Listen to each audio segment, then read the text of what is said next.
Season 2 এর শেষে mister জি এর সবকিছু গায়েব হতে দেখছিল। সিজন 3 শুরুতে দুই বেস্টে রিয়েল ওয়ার্ল্ডে ফিরে আসে, কিন্তু তাদের চোখে জল। জিয়া খুব আবেগপ্রবণ হয়ে বলে, আমার কেন এত খারাপ লাগছে, মনে হচ্ছে খুব দামি জিনিস আমার থেকে হারিয়ে গেছে। তখন ওই তারা ফোনে দেখে সব পুরনো সেট ফিরে এসেছে। দুজনে একে অপরকে দেখে হাসে এবং মুহূর্তেই তারা আবার গল্পের ভিতরে ফিরে আসে। এখানে দেখা যায় গল্পের ভিলেন ডাইয়ের আসল রূপ। তার হাতের ঘড়িটি ছিল জাদুকরি, যা দিয়ে সে সময় নিয়ন্ত্রণ করতে পারত। ডাই ঘড়ির সাহায্যে সময়কে কয়েক মিনিট পিছিয়ে দেয়, ফলে সব মানুষ মূর্তির মতো স্থির হয়ে যায়। ডাই সিঁড়ি দিয়ে উঠতে থাকা মিস্টার জিয়ের কাছে গিয়ে তার পা এক ধাপ নিচে নামিয়ে দেয় এবং তাচ্ছিল্য করে বলে, তুমি আমার সাথে খুব খারাপ ব্যবহার করো। এরপর সে নিয়ান ও জিয়ার কাছে আসে। নিয়ানকে দেখে এসে বলে, তুমি একটা সাধারণ চরিত্র হয়ে মেন ফিমেল লিডের সব আলো কেড়ে নিতে পারো না। তাই ডাই নিয়ানের আয়কেও কমিয়ে দেয়, যাতে সে শুধু গল্পের একটি হাতের পুতুল হয়ে থাকে। এরপর সে সুজিকে দেখে বলে, তুমি এই গল্পের আদর্শ ফিমেল লিড, তাই তোমার সারাক্ষণ কাঁদা উচিত। সে ডক্টরেরও মগজ ধোলাই করে দেয়, যাতে ডক্টর বিশ্বাস করে জিয়াকে জোর করে প্রেগনেন্ট করা হয়েছে। সবকিছু শেষ। ডাই যখন এবার তড়ি বাজায়, সবকিছু আবারও স্বাভাবিক হয়ে যায়। ডাক্তারের ভুল ধারণা কাজে লাগিয়ে নিয়ান আর জিয়া একটি করুণ নাটক সাজায়। নিয়ান কাঁদতে কাঁদতে ডক্টরকে বলে, আমরা অনেক কষ্টে ওই ছেলেগুলোর হাত থেকে বেঁচে ফিরেছি। ডক্টর ইমোশনাল হয়ে যায় এবং তাদের সাহায্য করতে রাজি হয়, কারণ মনে হচ্ছিল এদের হাজবেন্ডরা অনেক বেশি জঘন্য। নিয়ানরা তো এখনো কেঁদে কেঁদে অ্যাক্টিং করছিল। সুজিও তাদের কাঁদতে দেখে কেঁদে ফেলে আর ডক্টরের কাছে রিকোয়েস্ট করে যাতে উনি এদের পালাতে সাহায্য করে। এদিকে মিস্টার জি সিঁড়িতে নামার সময় হোঁচট খাচ্ছিল, কিন্তু অ্যাসিস্ট্যান্ট তাকে ধরে ফেলে। তখনই নিয়ান তাকে দেখে পালাতে শুরু করে। জিও তার পিছনে ছুটতে থাকে। পালাতে গিয়ে নিয়ান ডাইয়ের সঙ্গে ধাক্কা খায়। ডাই নিয়ানের মুখ থেকে মাস্ক সরিয়ে দেয়। সুজি সেখানে এসে ডাইকে দেখে অবাক হয়ে বলে, বস, আপনি এখানে কি করছেন? ডাই পাল্টা প্রশ্ন করে, আগে তুমি বলো, তুমি এখানে কি করছো? সুজি পিরিয়ডসের বাহানা দিয়ে বলে, চেকআপের জন্য এসেছি। জি সেখানে এসে সুজিকে জিজ্ঞেস করে নিয়ান কোথায়। সুজি নিজেকে বাঁচাতে বলে, আমি ওই ভয়েস অ্যাক্টরকে চিনি না, আমি কিভাবে জানবো সে কোথায়? জি সন্দেহ করলে সুজি বলে, আপনার এই রাগী চেহারা দেখে যে কোনো মানুষই ভয় পাবে। সিস্টেম সুজিকে মিস্টার জিয়ের সামনে কাঁদতে বললে সে সবার সামনে কাঁদতে রাজি হয় না। জি তখন ডাইকে বলে সুজিকে করো নজর রাখতে, যাতে সে পালাতে না পারে। জি চলে যাবার পর সুজি সেখান থেকে কেটে পড়ার চেষ্টা করে, কিন্তু ডাই তার ড্রেস ধরে আটকে দেয়। সে বলে, পিরিয়ডসের সময় ডক্টরের কাছে আসার দরকার নেই, বাড়ি গিয়ে রেস্ট নাও। সুজি বিরক্তি নিয়ে বলে, ঠিক আছে বুঝলাম, আগে আমাকে ছাড়ুন, কেউ দেখে ফেললে আবার নতুন গুজব ছড়াবে। ডাই তাকে ছেড়ে দিয়ে জিজ্ঞেস করে, নিয়ান আর জিয়ার খবর কি? ওদের খুঁজে পেয়েছো? সুজি মিথ্যা বলে যে ওরা আমার কল ধরছে না, তাই আমি কিছুই জানি না। ডাই সন্দেহ করলে সুজি কসম খেয়ে বলে সে অন্তত বসের কাছে মিথ্যে বলবে না। ওইদিকে ইউ মন খারাপ করে হসপিটালের সামনে দাঁড়িয়েছিল। হঠাৎ তার অ্যাসিস্ট্যান্ট মাস্ক পরা একটি মেয়েকে আটকে দেয়। ইউ তাকে জিয়া ভেবে ক্ষমা চাইতে শুরু করে, জিয়া আমাকে ক্ষমা করে দাও, তোমাকে হুমকি দেওয়া আমার ঠিক হয়নি, প্লিজ বাড়ি চলো। কিন্তু মেয়েটি মাস্ক সরালে দেখা যায় সে জিয়ার কাজিন বাই। ইউ অবাক হয়ে জিয়ার কথা জিজ্ঞেস করলে বাই বলে সে কিছুই জানে না। ওপর থেকে জিও এবার কল করে আর জানতে পারে ওইটা জিয়া নয়। জিয়া আর নিয়ান তো খুবই চালাক, তাই তারা নিজেদের বদলে ভাইকে পাঠিয়েছে যাতে নিজেরা পালাতে পারে। ইউ আত্মবিশ্বাসের সাথে বলে, হসপিটালের গেটে গার্ড আছে, তাদের তো আর ডানা নেই, তাই তারা পালাতে পারবে না। কিন্তু তখনই অ্যাসিস্ট্যান্ট এসে খবর দেয় তারা গার্ডদের তোয়াক্কা না করে অ্যাম্বুলেন্স করে পালিয়ে গেছে। এই শুনে ইউ একদম ভেঙে পড়ে। পরে সিনে দেখা যায় নিয়ান জিয়ার কাছে এসেছে। জিয়া মজার চলে নিয়ানকে ভয় দেখাচ্ছিল যে বেবি পেটের ভেতরে নড়াচড়া করেছে। জিয়া খুবই খুশি হয়ে বলে, নভেল ওয়ার্ল্ডে আসার আগে আমার স্বপ্ন ছিল কোনো হ্যান্ডসাম ছেলের বাচ্চার মা হওয়া, আজ সেই স্বপ্ন পূরণ হয়েছে। নিয়ান যখন ইউকে জানানোর কথা জিজ্ঞেস করে, জিয়া জানায় আগে কোনো একটি শান্ত জায়গায় গিয়ে বাচ্চাকে বার্থ করি, তারপর বাকি কি করব ভেবে দেখব। এদিকে জি আর ইউ জানতে পারে যে নিয়ান আর জিয়া লিন ফ্যামিলির একটি হোটেলে আছে। জি এবার সরাসরি গিয়ে ঝামেলা করতে চাচ্ছিল না, এই জন্য অন্য বুদ্ধি খাটায়। সে আর ইউ নিয়ানের মম ড্যাডের কাছে গিয়ে নীল ডাউন হয়ে বসে পড়ে। এখানে জিতো করুণ মুখে অভিনয় শুরু করে বলেন, মম, নিয়ান আমার উপর রেগে কোথাও চলে গেছে, আমি ওকে নিয়ে খুব চিন্তায় আছি। ও আমাকে একবার এক্সপ্লেন করার সুযোগও দেয়নি। এবার তো মনে মনে হাসি পাচ্ছিল তার ভাইয়ের ওভার অ্যাক্টিং দেখে। নিয়ানের মমডার তাদের সাহায্য করতে এখানে রাজি হয়। অন্যদিকে নিয়ান জিয়া সুজি আর বাই মিলে খেলছিল। সুজি নিয়ানকে মুভিতে অভিনয় করার প্রস্তাব দেয়, কারণ তার বস ডাই খুব চাপ দিচ্ছে, কিন্তু নিয়ান পরিষ্কার জানিয়ে দেয় অভিনয়ে তার তেমন কোনো আগ্রহ নেই। তার ভয়েস ডাবিংয়ে বেশি পছন্দ, কারণ এখানে কাজের প্রেশার অনেক কম। জিয়া মনে করিয়ে দেয় যে নিয়ানের কাছে তো লিন গ্রুপের শেয়ারও আছে, তাই ফিউচারে তার টাকার কোনো অভাব হবে না। ভাই বলে শুধু টাকা নয়, কাজও জরুরি, নয়তো বা লাইফ অনেক বেশি বোরিং লাগবে। নিয়ান আর জিয়ার টাকার কথা শুনে সুজি একটু স্যাড হয়ে যায়, কারণ তার লাইফটা তো আলাদা, তাকে শুধু টাকার জন্যই অ্যাক্টিং করতে হয়। সিস্টেম তাকে বলে মন খারাপ করো না, একটু হাসো। সুজি তার ইমাজিনেশনে একটু হেসে বলে এই নাও হাসলাম, কিন্তু এই সিচুয়েশন থেকে আমাকে বাঁচাও। হে আল্লাহ, আমাকে অন্য কোনো মুভি দাও, অথবা এমন কোনো ছেলের সঙ্গে মিট করিয়ে দাও যে কোনো কারণ ছাড়াই আমাকে 10 মিলিয়ন দিয়ে দেবে। সিস্টেম তখন সুজুকে আইডিয়া দেয় জি আর ইউ এর কাছে যাও, তারা তো এই পরিমাণ টাকা তার ওয়াইফদের পকেট মানি দেয়, তাই তোমাদের তাকে পাঠানো উচিত। সুজি সাপ মানা করে দেয়। সে বলে আমি ওই 2 মেইন লিডকে পাঠাতে পারবো না, ওদের অলরেডি 2জন পার্টনার আছে। আমি এই নোভেলের ফিমেল লিড হওয়ার জন্য কখনো ভুল কাজ করতে পারবো না। এদিকে নিয়ানের ভাই ফোনে কথা বলতে বলতে যাচ্ছিল, কিন্তু সামনে নিয়ানের মম ড্যাড আর 2 হাজবেন্ডকে দাঁড়িয়ে থাকতে দেখে একদম শকড। জি সাথে সাথে ওর ফোন কেড়ে নিয়ে কল কেটে দেয়। মম বলেন তোমার সঙ্গে তো বাড়ি গিয়ে কথা বলছি। জি জিজ্ঞেস করে তারা কোথায়। ভাই তখন বাঁচার জন্য পালানোর চেষ্টা করে, তখন ইউ ওর কাঁধে হাত রেখে বলে ইয়াং মাস্টার লিন, তোমাকে দেখে তো বেশ নার্ভাস লাগছে। লিন বলে ব্রো, আমাকে শুধু আমার নাম ধরে ডাকো, আর আমার না কোম্পানিতে জরুরি কাজ আছে। ইউ তখন বলে ব্রো না, ব্রাদার ইন ল বলো, আর কাজ পরে হবে, আগে বলো ওরা কোন দিকে। ভাই তখন বাম দিকে ইশারা করে। ভেতরে নিয়ান আর জিয়া যখন আড্ডা দিচ্ছিল, তখনই নিয়ানের মম ড্যাডের একজোড়া জুতো হাতে নিয়ে এন্ট্রি নেয়। মম নিয়ানকে বকা দিয়ে জিজ্ঞেস করে কেন তুমি না বলে বাসা থেকে পালিয়ে এসেছো। নিয়ান তো এবার তার ভাইকেই গালি দিচ্ছিল, কারণ সেই হয়তো সবাইকে সবকিছু বলে। মম বলে তুমি নিজে পালানোর সঙ্গে সঙ্গে জিয়াকেও নিয়ে এসেছো, এখন ওর ফ্যামিলিকে আমি কি জবাব দেব। উনি এবার নিয়ানকে মারতে যায়। ড্যাড তখন ওনাকে থামানোর জন্য ওনার পিছু করতে থাকে। বাড়ি ইউ নিয়ানের ভাইকে বলে চিন্তা করো না, ওরা পিটুনি খাবে না, তবে তোমার কপাল খারাপ, তোমাকে ঠিকই পিটুনি খেতে হবে। এরপর জি আর ইউ সুজি আর বাইকে ওইখান থেকে পাঠানোর ব্যবস্থা করে। ভেতরে যখন দৌড়াদৌড়ি চলছিল, তখন সুজির কাছে ডায়ের কল আসে, আর ভাইয়ের কাছে তার মাদার ইন লয়ের। দুজনে বা নিয়ানদের এটা জানায়। নিয়ানরা তখন তাদেরকে যেতে বলে। মম এখনও নিয়ানের পিছু করছিল। নিয়ান তাই জিয়ার পেছনে লুকিয়ে পড়ে আর চিৎকার করে বলে দেয় মম প্লিজ থামুন, জিয়াকে মারবেন না, ও প্রেগনেন্ট। এই কথা শুনে মম ড্যাড আর দরজার বাইরে থাকা ইউ আর জিও অবাক হয়ে যায়। ইউ তোর সাথে সাথে ভেতরে যেতে চাচ্ছিল, তবে জি তাকে থামিয়ে দেয়। মম এবার জিয়াকে আদর করে বসিয়ে বলে তোমরা দুজনে জি ফ্যামিলির ডটার ইন ল। নিয়ানের কথায় তোমার বাসা থেকে পালানো একদম উচিত হয়নি। তোমাদের হাজবেন্ডরা ভুল করেছে মানলাম, কিন্তু কথা না বলে পালিয়ে যাওয়া কোনো সলিউশন নয়। আমরা কখনো চাইবো না তোমাদের কোনো ক্ষতি হোক বা আমাদের সন্তানরা কষ্ট করুক। তার উপর তুমি প্রেগনেন্ট, তুমি এখন অনেক ইয়াং, একা বাচ্চা মানুষ করা অনেক বেশি টাফ, যেটা তুমি এখনো বুঝতে পারছো না। উনি তো এখানে ইমোশনালি জিয়াকে সবটা বোঝাতে থাকে। নিয়ান এবার বলে মাম আমরা জাস্ট কিছুদিন আগে জানতে পেরেছি ও প্রেগনেন্ট। মাম এবার সিরিয়াস হয়ে পাশে বসে বলেন ঠিক করে বলো তো কি হয়েছে, যার জন্য তোমাদের বাড়ি থেকে পালাতে হলো। যদি তোমরা ডিভোর্স চাও, তবে আমি এখনই জি ফ্যামিলির সাথে কথা বলবো এবং তোমাদের ডিভোর্স নিতে হেল্প করব। নিয়ান মনে মনে ভাবে কন্ট্যাক্ট ম্যারেজের কথা বলা এখন ঠিক হবে না, কারণ তাকে এখন জিয়াকে নিয়ে ভাবতে হবে। ড্যাড এবার নিয়ানকে জিজ্ঞেস করে বল না মা, তোর কি মিস্টার জিয়ের সঙ্গে ঝগড়া হয়েছে। নিয়ান এবার কাঁদতে শুরু করে বলে ড্যাড সে আমায় ধোকা দিচ্ছে। ড্যাড তাকে শান্ত করে এবং বলে চিন্তা করিস না, ড্যাড তোর পাশে আছে। আর জিয়া তুমিও তোমার ফ্যামিলিকে সব জানিয়ে দাও। জিয়া মন খারাপ করে বলে আমার মম ড্যাড আপনাদের মতো না, ওরা আমার বিন্দুমাত্র পরোয়া করে না। জিয়ার এই করুণ অবস্থা দেখে নিয়ানের মম তাকে জড়িয়ে ধরে এবং বলে চিন্তা করো না, আজ থেকে তুমিও আমাদের মেয়ে, আমরা তোমাকে সবসময় ভালোবেসে আগলে রাখবো। জিয়া অবাক হয়ে জিজ্ঞেস করে সত্যিই। মম ড্যাড দুজনেই হ্যাঁ বললে জিয়া খুব খুশি হয়ে যায়। এরপর মম ড্যাড সেখান থেকে চলে যায়। নিয়ান মজা করে জিয়াকে বলে মাই কিউটি পাই, কান্নার সময় তোমাকে খুব কিউট লাগে। এই শুনে জিয়া হাসতে শুরু করে। একটু পরে নিয়ান আর জিয়া তাদের হাজবেন্ডের ওপর রাগ দেখাচ্ছিল, কারণ তারাই মম ড্যাডকে এখানে নিয়ে এসেছে। তখনই জি আর ইও রুমে ঢুকে এরা নীল ডাউন হয়ে বসে পড়ে। দুই বেস্টি একদম শকড। তারা ভেবেছিল হাজবেন্ডরা হয়তো রাগ করবে, বাট উল্টো এরা স্যারেন্ডার করছে। দুই বেস্টি তো একে অপরের হাত ধরে নেয়, তবে এই দুই ব্রাদারও এবার নিজেদের ওয়াইফদের হাত ধরে। ইও এবার ইমোশনাল হয়ে বলে জিয়া আমি আমার সব প্রপার্টি তোমার নামে করে দিয়েছি, তাও তুমি আমাকে ছেড়ে যেতে চাও। একবারও ভেবেছো তুমি চলে গেলে আমার কি হবে। জিয়া তখন রেগে গিয়ে বলে তবে আমি তোমার সব শেয়ার উড়িয়ে দেব। ইউ মিষ্টি করে বলে আমার টাকা চাই না, আমার শুধু তোমাকে চাই। এটা বলে সে জিয়াকে কাছে টেনে কিস করতে শুরু করে।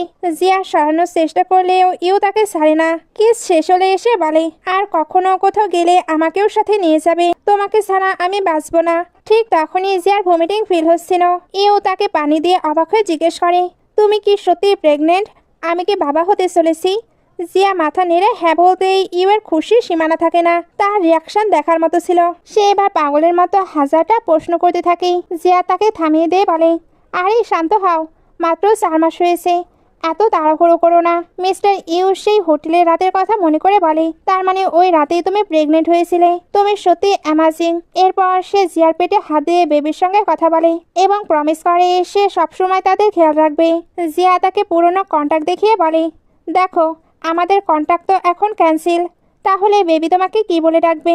ইউ রিকোয়েস্ট করে বলে, প্লিজ এমনটা বলো না, কন্ট্যাক্ট ভুলে যাও। চলো কালই আমরা ম্যারেজ সার্টিফিকেট নিয়ে নেব, আমাকে প্লিজ ছেড়ে যেও না। জিয়া যখন বলে সে নিহানের সঙ্গে কথা বলে ডিসিশন নেবে, ইউ তখন ইমোশনাল হয়ে যায়। জিয়া এগুলো দেখে তার সঙ্গে থাকতে রাজি হয়। এতে ইউ তো অনেক বেশি হ্যাপি। পরের সিনে দেখা যায় জি আর নিয়ানকে। জি রুমে ঢুকে নিয়ানকে ঝাপটে ধরে জোর করে কিস করতে শুরু করে। নিয়ান তাকে সরানোর ট্রাই করলেও জি তো দমার পাত্র নয়। সে নিয়ানকে পাঁচকলা করে তুলে বেডে শুয়ে দেয় এবং নিজের বেল্ট খুলতে শুরু করে। নিয়ান চিৎকার করে বলে, এতদিন পর দেখা হলো, তুমি কি আমার কাছে কিছু জানতে চাইবে না? জি তাকে থামিয়ে দিলে নিহান তার বেল্ট খামচে ধরে বলে, আগে আমার কথা শোনো। জি নিজেকে একটু শান্ত করে বলে, বলো। নিয়ান ব্লেম দিয়ে বলে, সব দোষ তোমার, তুমি একবারও কোনো কিছু এক্সপ্লেন করনি। জি তাকে নিজের ফোন দেখায়, সেখান থেকে দেখা যায় সে কয়েকশো মেসেজ পাঠিয়েছিল, তবে নিয়ান যেহেতু আগে তাকে ব্লক করেছে তাই একটা মেসেজ ডেলিভার হয়নি। নিয়ান তখন বাসার জন্য কন্ট্যাক্টের বাহানা দিলে জি তাকে টেনে নিয়ে বলে, কে বলেছে আমাদের রিলেশন নেই? মিস্ট্রেস হবে নাকি ওয়াইফ? যে কোনো একটি বেছে নাও, কারণ আমার থেকে দূরে যাওয়ার কথা তুমি শুধু স্বপ্নেই ভাবতে পারো। নিয়ান পালানোর চেষ্টা করলে জি তার হাত দুটো বেল্ট দিয়ে বেঁধে ফেলে। নিয়ান রিকোয়েস্ট করলে জি তখন তার ড্রেস খুলতে যায়, তবে বেশি কিছু করার আগে সে বুঝে ফেলে নিয়ানের পিরিয়ডস হয়েছে। এই জন্য সে তার হাত খুলে দিয়ে ন্যাপকিন আনতে চলে যায়। নিয়ান ওয়াশরুমে গিয়ে হাঁপ ছাড়ে, ভাগ্যিস একদম সঠিক সময় এটা এসেছে, না হলে আজ যে আমার কি হতো। পরে নিয়ানের পেটে ব্যথা শুরু হলে জি তাকে মেডিসিন খাইয়ে দেয়। এরপর সে যখন কোট খুলে নিয়ান লজ্জা পেয়ে অন্যদিকে মুখ ঘুরিয়ে শুয়ে পড়ে। জি তার পেটে হাত রাখলে নিয়ান ঘাবড়ে গিয়ে বলে, প্লিজ আর নিচে যেও না। জি শান্ত স্বরে বলে, আরে আমি তো শুধু তোমাকে বেটার ফিল করাতে চাচ্ছি। নিয়ান এবার অবাক হয়ে তার এই কেয়ারিং রূপটা দেখতে থাকে। ওইদিকে জি আর ইউ দরজার ফাঁক দিয়ে দেখার চেষ্টা করছিল ভেতরে কি হচ্ছে। ইউ বাধা দিয়ে বলে, বেবির এসব দেখা ঠিক না। জিয়া পাল্টা লজিক দেয়, বেবি পেটের ভেতর থেকে দেখবে কি করে। এরপর তারা দেখে এরা তো শান্তিতে ঘুমিয়ে আছে, এর জন্য তারাও চলে যায়। পরের দিন জি নিয়ানকে বিয়ের কথা বলে। নিয়ান মনে মনে ভাবে, আমি তোমাকে কিছু বলতে পারবো না, কারণ তুমি এই নোবেলের মেন লিড আর আমি শুধু একটি সাপোর্টিং ক্যারেক্টার। জি বলে, কন্ট্যাক্ট তো ছেড়ে ফেলেছি, এবার বিয়ে করতে কোনো প্রবলেম নেই, বিয়ের পর আমার অর্ধেক প্রপার্টি তোমার হয়ে যাবে। নিয়ান মাথা নেড়ে মানা করে দেয়, না আমি তোমার জন্য সঠিক মেয়ে নই। জি ইমোশনাল হয়ে বলে, আমার হার্টে শুধু তুমি আছো, তুমি কি আমাকে আর লাইক করো না? বিয়ের পর আমার হাফ প্রপার্টি তোমার হয়ে যাবে, আমরা আবার আগের মতো সুখে থাকবো। কিন্তু নিয়ান মাথা নেড়ে মানা করে আর বলে, আমার তোমার উপরে একটু একটু ক্রাশ আছে, কিন্তু আমি তোমাকে পুরোপুরি ট্রাস্ট করতে পারছি না, তাই এখন তোমাকে বিয়ে করা আমার পক্ষে পসিবল না। জি মনে মনে ভাবে, তার মানে তুমি আমাকে লাইক করো, জাস্ট বলতে লজ্জা পাচ্ছ। সে এবার জানিয়ে দেয় সে তার জন্য ওয়েট করবে, যতদিন না সে মন থেকে তাকে ভালোবাসতে ততদিন। তবে এবার কিন্তু সবকিছু তার হিসেবে চলবে। নিয়ান অবাক হয়ে জিজ্ঞেস করে, এর মানে কি? জি তখন নিয়ানের কানে কানে কিছু একটা বলে এবং কম্বলের নিচে তার হাত নিয়ে যায়। পরের সিনে দেখা যায় জি নিয়ানের হাত ধুয়ে দিচ্ছে। নিয়ান অবাক হয়ে ভাবে, এটা ফার্স্ট টাইম ছিল, ও এত শান্ত কিভাবে? এবার আমার সঙ্গে বাড়ি চলো। নিয়ান এবার জেদ ধরে বসে থাকে। সে বলে, আমাদের কন্ট্যাক্ট তো শেষ, এখন যে ফ্যামিলিতে ফেরা আমার জন্য ঠিক হবে না। তুমি কি চাও আমি তোমার মিস্ট্রেস হয়ে তোমার সঙ্গে থাকি? আমাদের রিলেশন শুধু ওই কন্ট্যাক্টের জন্যই ছিল, সো কন্ট্যাক্ট নেই মানে আমাদের কোনো ফিউচারও নেই। যে শেষমেশ বলে, ওকে তুমি যেটা করতে চাচ্ছ সেটাই করো। চারজন এবার রেডি হয়ে বাইরে আসে। নিয়ান জিয়াকে বলে, জিয়া আমি লিন ফ্যামিলিতে ফিরে যাচ্ছি, তুইও কি আমার সঙ্গে যাবি? এটা শুনে ইউ জিকে বলে, দেখছো কাল রাত থেকে আমি আমার ওয়াইফকে এটাই বোঝাচ্ছিলাম সে যাতে না যায়, তবে দুই বেস্টি তো তাদের কোনো কথাই না শুনে প্যাকিং করে চলে যায়, কারণ তারা ডিসিশন নিয়েছে এখন তারা তাদের হাজব্যান্ডের সঙ্গে নয় বরং নিজেদের বাড়িতেই কিছুদিন থাকবে। ইউ বলে, নিয়ান লিন ফ্যামিলিতে গেলে আমিও সেখানে যাব। পরের সিনের শুরুতে দেখা যায় সবার মম ড্যাড একসঙ্গে বসে আছে। নিয়ানের মম জিজ্ঞেস করে, জি আমাদেরকে এখানে কেন রেখেছে? আসলে ওনারা কোনো কিছুই জানতো না। জিয়ার মম ও সেম কোয়েশ্চেন করে। ড্যাড সবাইকে বলে, দাঁড়াও, আমি জিকে কল দিয়ে এ ব্যাপারে জিজ্ঞেস করছি। ঠিক তখনই চারজন ভেতরে ঢুকে। নিয়ান আর জিয়া সবাইকে একসঙ্গে দেখে তো শকড হয়। ড্যাড যখন কারণ জিজ্ঞেস করে, জি আর ইউ আর কোনো লোকসাপা না করে কন্ট্যাক্ট ম্যারেজের সব সত্যি সবার সামনে বলে দেয়। এই কথা শুনে মম ড্যাড মারাত্মক শকড হয়ে যায়। নিয়ানের মম ড্যাড তো একদম রাগে ফেটে পড়ে। মম রেগে গিয়ে বলে, তার মানে এই জন্যই তোমরা দুজন লুকিয়ে পালানোর প্ল্যান করেছিলে? ভাগ্যিস আগে ভাগেই সব জানতে পারলাম। নিয়ানের ড্যাডও বলে, জি ফ্যামিলি যতই রিস্ক হোক না কেন, আমাদের কোনো ভয় নেই। তোমাদের আগেই তাদের কন্ট্যাক্ট পেপার ছিঁড়ে ফেলা উচিত ছিল। নিয়ান ভাবি, আমি তো আগেই ওইটা ছিঁড়ে ফেলেছিলাম। যে সবার সামনে সরি বলতে শুরু করে। মম ড্যাড তো বলে তোমাদের কোনো ডিসিপ্লিন নেই। এরা এবার বলে যেহেতু আমরা ভুল করেছি তাই এটার মাসুলও আমরাই দেব। যে গ্রুপ আপনাদের দুই ফ্যামিলিকে 1 মিলিয়নের কন্ট্যাক্ট দেবে। এই অফার শুনে জিয়ার মম ড্যাড তো খুব খুশি হয়ে যায়, কিন্তু নিয়ানের মম ড্যাড এই অফারে একদমই অ্যাগ্রি হয় না। ড্যাড পরিষ্কার বলে দেয়, আমার কাছে আমার মেয়ের সুখ সব থেকে বেশি ইম্পর্টেন্ট। মম বলে, আজ থেকে তোমাদের দুই ভাইয়ের রাস্তা একদম আলাদা। জিয়া তখন নিজের মম ড্যাডকে ইশারা করলে তারাও জি ফ্যামিলির সাথে সব রিলেশন ভেঙে চলে যায়। জিয়া চলে যাওয়ার সময় ইউ তাকে থামিয়ে বলে, জিয়া জাস্ট আমার জন্য ওয়েট করো, দেখো আমি সব ঠিক করে দেব। পরের সিনে দেখা যায় মম আর ড্যাড দুজনে জি আর ইউ এর উপরে মারাত্মক রেগে আছে। ওনারা দুই ভাইকে নীল ডাউন করে বসিয়ে চিৎকার করে বলে, এত বড় একটি ঘটনা ঘটে গেল অথচ তোমরা আমাদেরকে একবারও জানালে না। মম রেগে গিয়ে ড্যাডের হাত থেকে বেল্ট কেড়ে নেয় এবং দুই ভাইকে পেটাতে শুরু করে। তিনি বলেন, তোমরা আমার দুই আদরের ডটার ইন লকে এত রাগিয়েছো যে তারা বাড়ি ছেড়ে পালিয়েছে। এরপর ড্যাড নিজেও এসে দুই ভাইকে মারতে থাকে। মম ইমোশনাল হয়ে বলে, আমিও এই ভাঙা বাড়িতে আর থাকতে পারবো না, আমার ডিভোর্স চাই। ড্যাড এটা শুনে ঘাবড়ে গিয়ে মমকে মানানোর ট্রাই করে, আরে জানো তুমি কেন রাগ করছো? এই দুই নালাইকের ভুলের সাজা তো তুমি আমাকে দিতে পারো না। ওদের ওয়াইফ না হলেও চলবে, কিন্তু আমার তো তোমাকে চাই। জি তখন নীল ডাউন থাকা অবস্থাতেই বলে, আমি আবার নিয়ানকে বিয়ে করতে চাই, এবার একদম নিয়ম মেনে সঠিকভাবে। মম রেগে উত্তর দেয়, তোমার চাওয়া না চাওয়ায় কিছু আসে যায় না, নিয়ানকে রাজি হতে হবে, তবেই কিছু হবে।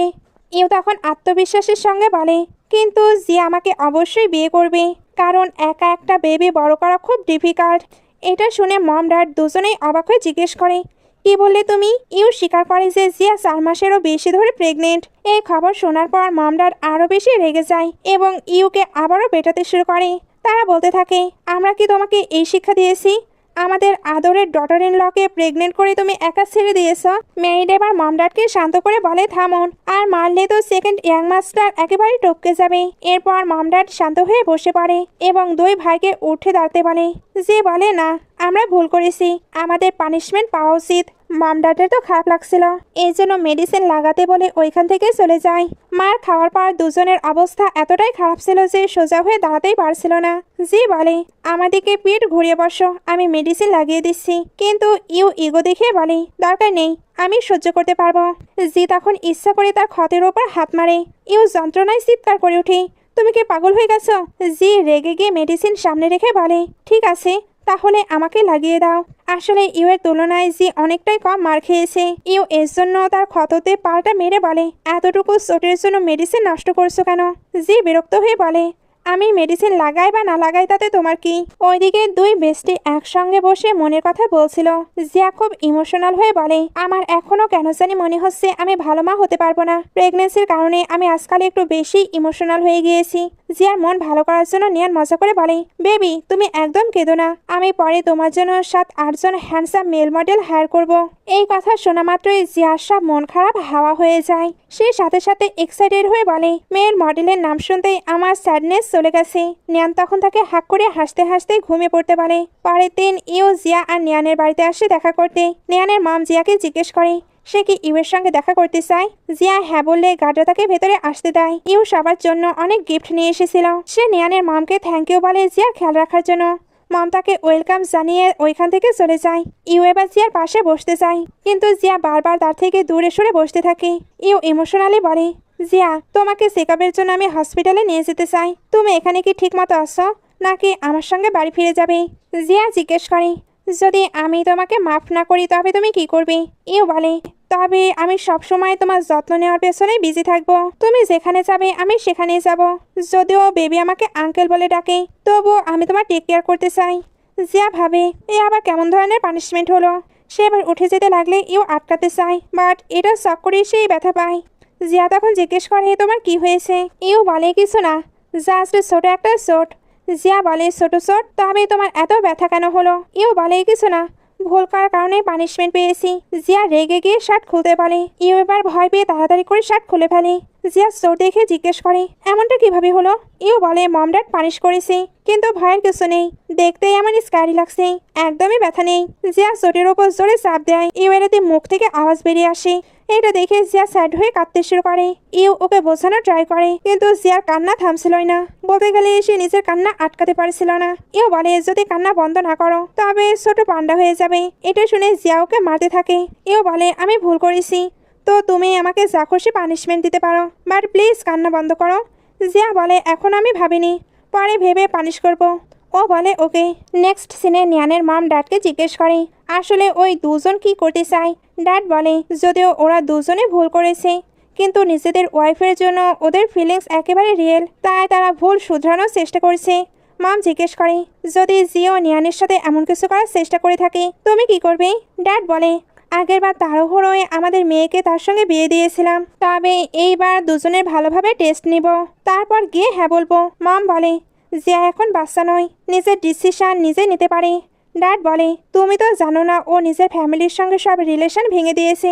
যাই হোক, যেহেতু ওরা দুজনে বেস্টি, তাই আমরা ওর ভালোর জন্য ডিসিশন নিতেই পারি। রাতে নিয়ান বাড়ি আসার পর গিফটগুলো দেখতে দেখতে বলে সে তো ভুল স্বীকার করার জন্য ভালোই ইফোর্ট দিচ্ছে, তুমি ওকে মাফ করার ব্যাপারে কি ভেবেছো? জিয়া বলে আমি নিজেও জানি না, দেখি কতদিন সে এমনটা করে। জিয়া জিজ্ঞেস করে জিকে নিয়ে তুমি কি ভাবছো?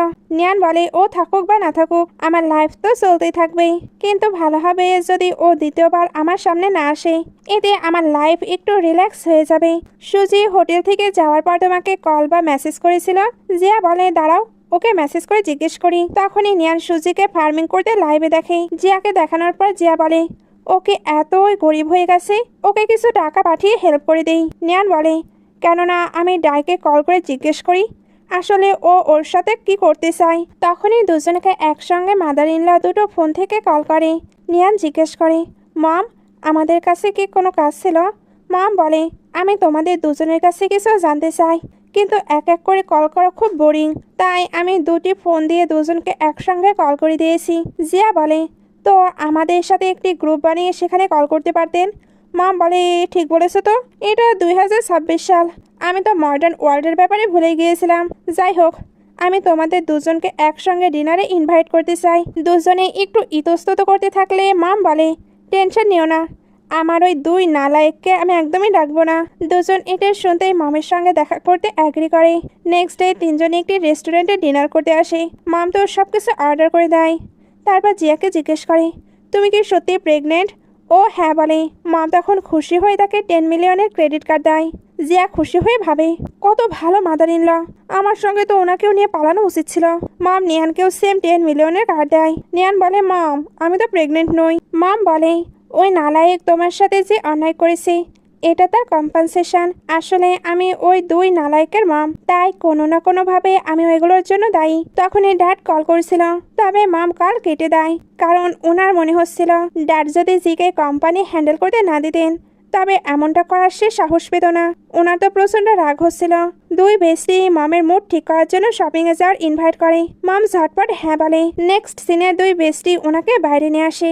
মম জিজ্ঞেস করে আমাদের তো শপিং এ যাওয়ার কথা ছিল, তবে এখানে কি করছি? জিয়া তুমি কিন্তু ড্রিঙ্কস করতে পারবে না।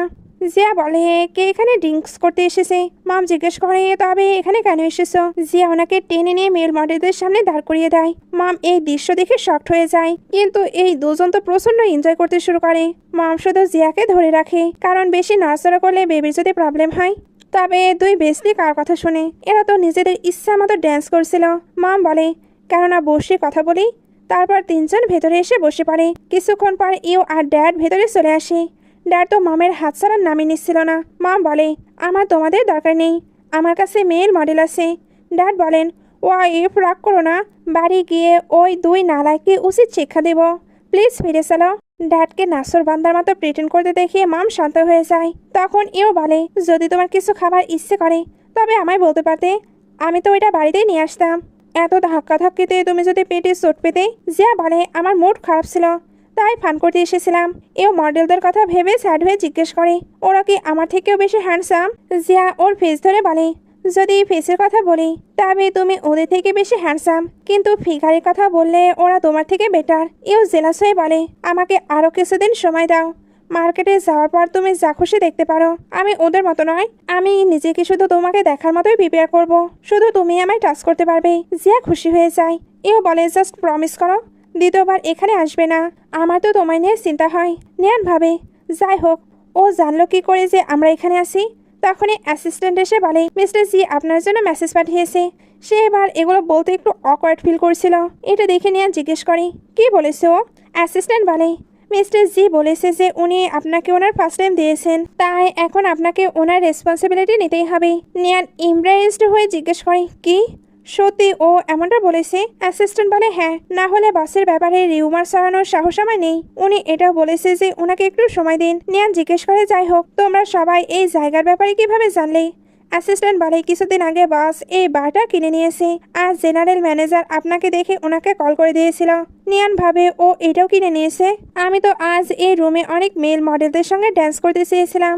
নিয়ান নিজের দুষ্টু বুদ্ধি লাগিয়ে জিকে বিরক্ত করার আইডিয়া খুঁজতে থাকে এবং অ্যাসিস্ট্যান্টকে বলে, তুমি গিয়ে মিস্টার জিকে আমার মেসেজ দিয়ে দিও, সে যাতে আজ রাতে বাইরে সব মেল মডেলদেরকে আমার সঙ্গে ড্যান্স করার জন্য পাঠিয়ে দেয়। অ্যাসিস্ট্যান্ট এটা শুনে অবাক হয়ে বলে, ওকে ম্যাডাম, আপনার সকল মেসেজ আমি স্যারের কাছে পৌঁছে দেব।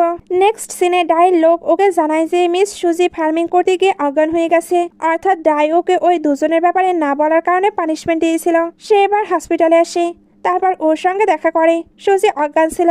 ডাই ডক্টরের কাছে ওর ব্যাপারে জিজ্ঞেস করলে ডক্টর জানায় উইকনেসের কারণে অজ্ঞান হয়ে গিয়েছিল। ডাই বলে, এখনো তার জ্ঞান ফিরছে না কেন?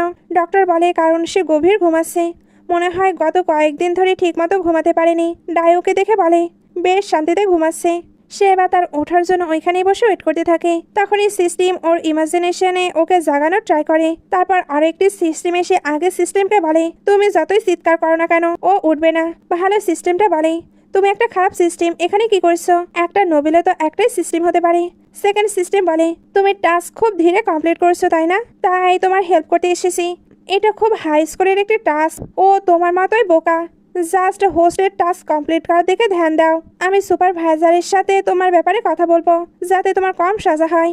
ফার্স্ট সিস্টেম বলে, তুমি খুব নির্লজ্জ সিস্টেম, যদি তুমি সাকসেসফুল হতে চাও তবে হোস্ট পুরোপুরি ডিস্ট্রয় হয়ে যাবে।